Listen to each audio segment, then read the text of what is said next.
गौरव की बात है। नवजात शिशु की देखभाल एक सचमुच में एक बड़ी समस्या है। झारखंड ही नहीं बल्कि पूर्वोत्तर स्टेट्स में बोकारो जनरल हॉस्पिटल एक गौरव था, अद्भुत है। इसीलिए अपने आप को मैं बोकारो से अलग कर नहीं पा रहा हूँ।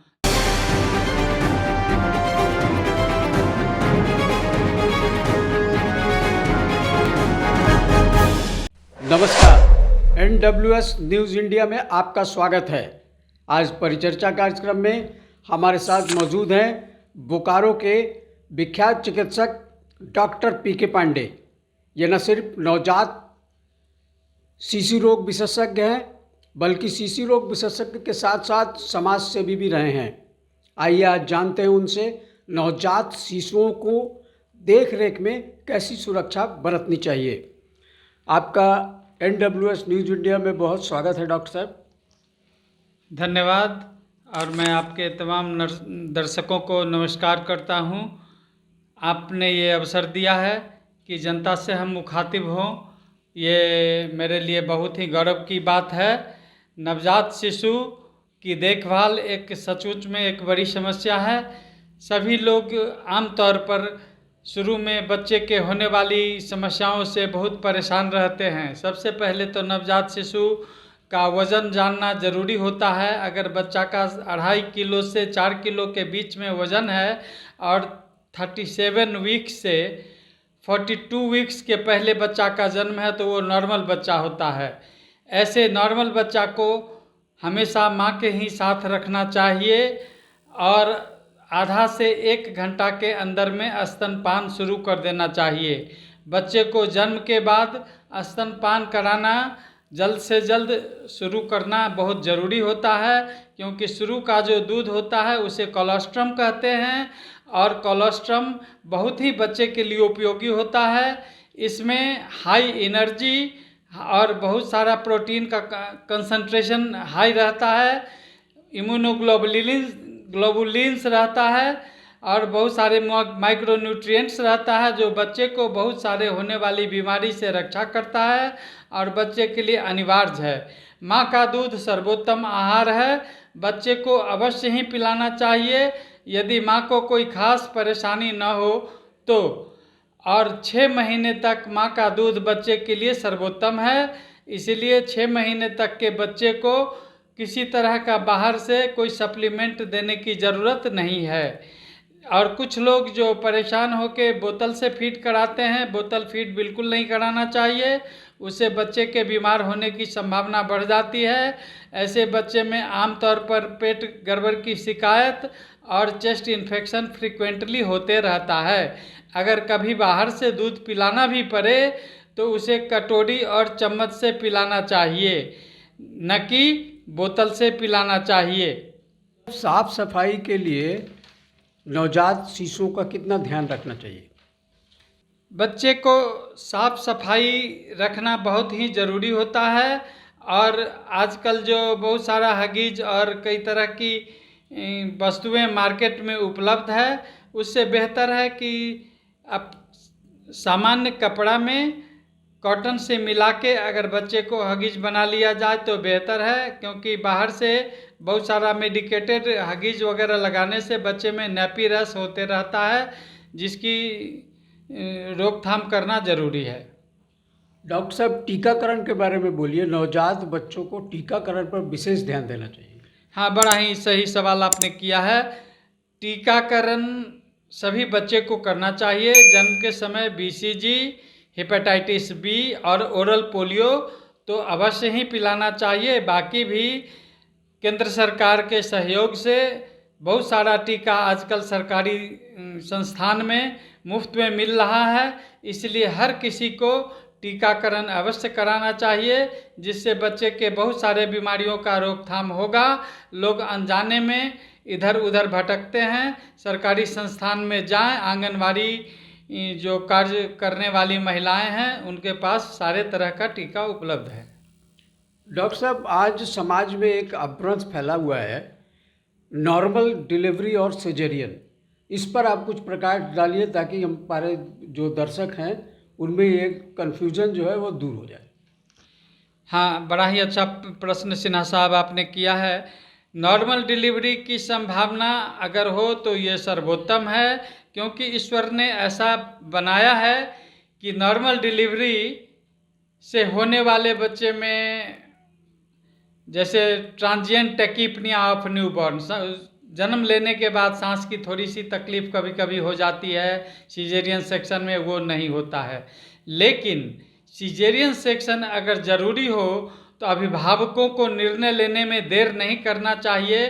कभी कभी अभिभावक निर्णय लेने में देर करते हैं और बच्चा पेट के अंदर बंद रहता है, डॉक्टर चाह के भी लाचार रहता है, विवश रहता है, कुछ कर नहीं पाता है और बच्चा पेट में कभी कभी मल मूत्र त्याग दिया रहता है और फिर उसे सुरक लेता है, पी लेता है, जिसके चलते म्यूकोनियम स्टेनलाइकर हो जाता है और म्यूकोनियम एस्पिरेशन सिंड्रोम होने की संभावना होती है बच्चे में। बच्चे का जान खतरे में रहता है। डॉक्टर साहब, ये तो बात हुई नवजात शिशुओं की। अब एक बताइए कि आज के बदलते मौसम में इन्फेक्शन वाली वायरल फीवर का बहुत शिकायत मिलता है, ऐसे में छोटे बच्चों का कैसे ध्यान रखना चाहिए? हाँ, ऐसे में छोटे बच्चे को आमतौर पर सीजन चेंज के चलते सर्दी का होना, नाक का बहना और बुखार का होना स्वाभाविक है। इसमें केवल बुखार की दवा देनी चाहिए और डॉक्टर से संपर्क करना चाहिए। डॉक्टर के संपर्क में बुखार की दवा देनी चाहिए, क्योंकि बच्चे के लिए दवाई का डोज निर्धारित करना बड़ा ही ज़रूरी होता है। और किसी तरह का एंटीबायोटिक अपने मन से शुरू नहीं करना चाहिए। इंडिया में ऐसे भी एंटीबायोटिक का इंजुडिशस यूज होता है, जिसे नहीं होना चाहिए। डॉक्टर साहब, आप 30 वर्षों से बोकारो जनरल अस्पताल से जुड़े रहे। वक्त बेवक्त ज़रूरतमंदों को आप उससे अलग हट करके भी मदद किए हैं। आज बोकारो जनरल अस्पताल की जो स्थिति है उस और आपके वक्त में जो उसकी ख्याति थी, इस दोनों में जो अंतर आया है उसकी वजह क्या मानते हैं और आप कितना संतुष्ट हैं आज की व्यवस्था से? मैं ईश्वर का बड़ा शुक्रगुजार हूँ। बोकारो जनरल अस्पताल में हमें काम करने का मौका मिला।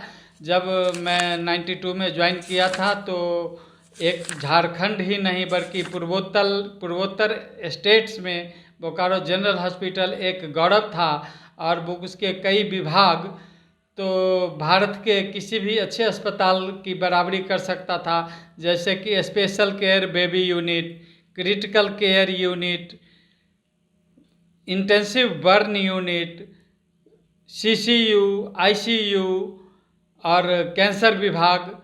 ये सभी बहुत ही महत्वपूर्ण विभाग थे और हमको लगता है कि हजारों नहीं लाखों की संख्या में यहाँ से लोगों ने सेवा लिया है और बहुत सारे प्राण की रक्षा की गई है। लेकिन कालांतर में बोकारो जनरल अस्पताल की गरिमा थोड़ी सी धूमिल हुई है, जो बड़ा दुखदाई लगता है। इसमें प्रबंधन ने लगता है कि प्रयास किया है, लेकिन भरपूर प्रयास नहीं हो पाया है कि बोकारो जनरल अस्पताल अपनी गरिमा को बरकरार रख सके। और आज नए प्रबंधन में प्रयास जारी है और हम उम्मीद करते हैं कि Bokaro general hospital multi speciality hospital बने और अपनी खोई हुई प्रतिष्ठा को प्राप्त करे। इतना अच्छा भवन है, इतना अच्छा कैंपस है, उसकी उपयोगिता बेहतर हो, यह हम उम्मीद करते हैं। चलिए डॉक्टर साहब, बोकारो स्टील प्लांट अपने स्तर से प्रयास करके बोकारो जनरल अस्पताल को बेहतर करने का बहुत कोशिश कर रहा है। इस्पात प्रबंधन इसके लिए तत्पर है। आने वाले समय में हम लोग देखेंगे कि बोकारो जनरल अस्पताल की स्थिति क्या होती है। उम्मीद यही कर रहे हैं कि बेहतर होगा।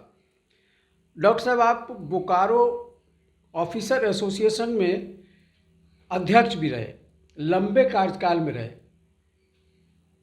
किसी भी अधिकारी को जब भी ज़रूरत होता था आप उनके साथ सदैव खड़े रहते थे।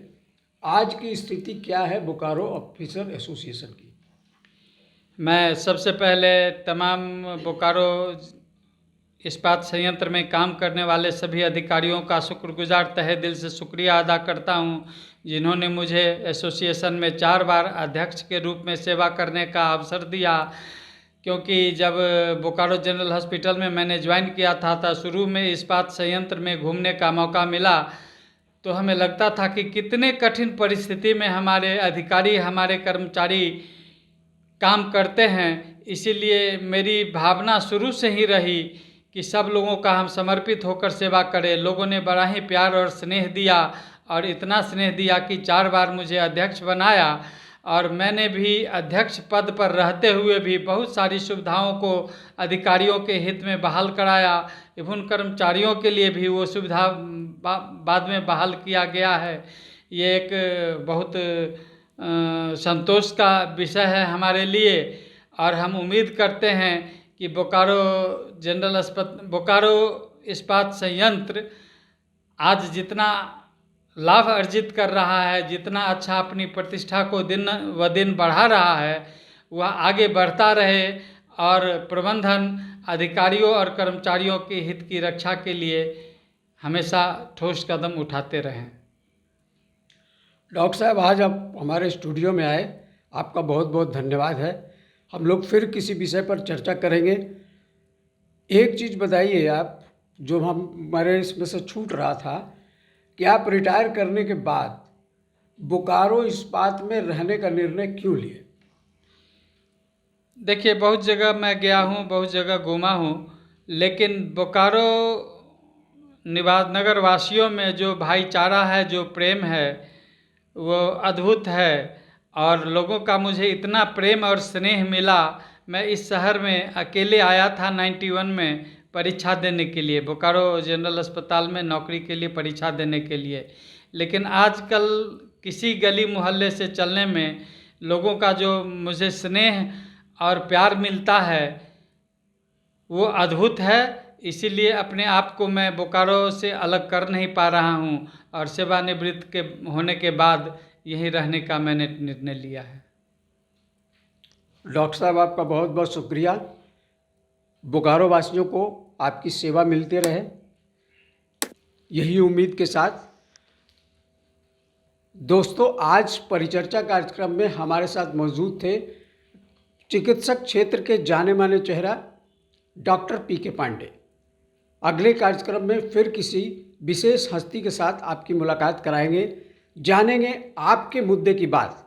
तब तक के लिए NWS न्यूज़ इंडिया टीम को दीजिए इजाज़त। नमस्कार।